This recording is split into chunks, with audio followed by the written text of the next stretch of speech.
What's up, people? Today we got the mighty Mitra, very berry, 50mg plus pseudo. There's that back if you want to check it out.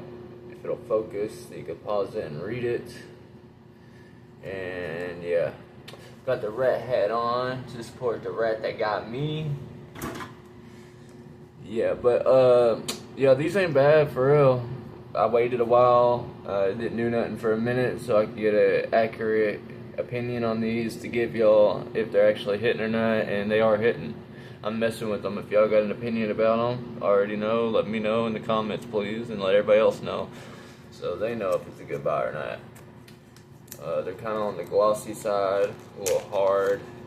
Not a huge fan of the flavor, but it's very berry, so that might give you some idea of what to expect.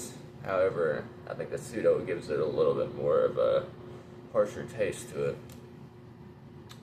Yeah, they're split on one side, that on the other side, and they're pretty thin.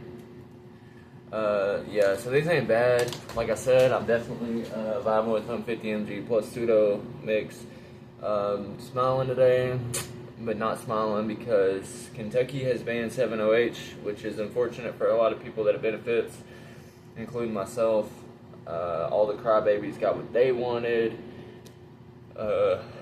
Strangely enough, all the people that are for Kratom got what they wanted as well, because Kratom is still around, which I'm not mad about. You know, I think everything should be available for people, including Kratom, even though Kratom has, as far as I'm aware, proven to be more dangerous, you know, and less beneficial than 7-OH.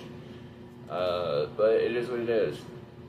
You know, it's probably not a coincidence, and you know, the people that make these decisions probably know it's not a coincidence that there's been a huge dwindle in opioid-related overdoses since 7-hydroxy has shown up, and as it's became more popular, there's been way less overdoses.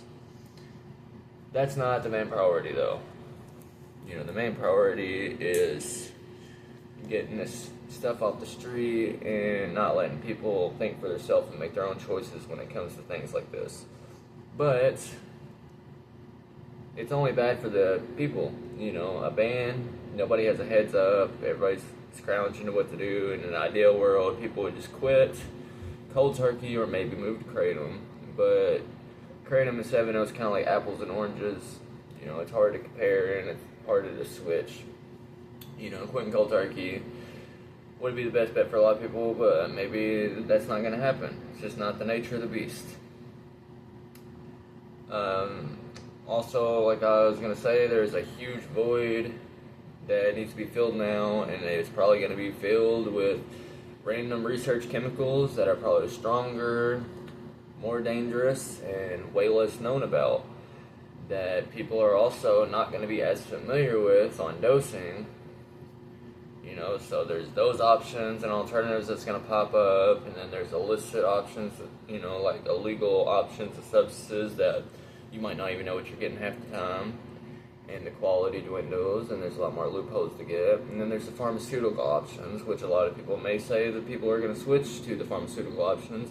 And I'm not talking about, you know, prescription grade painkillers. I'm talking about Suboxone and methadone and such, which I would argue isn't any better than 7-OH because it's been around for a long time. And a lot of people that go to that end up, you know, going back to what they were originally using Suboxone to treat, or switching something all the way around, you know.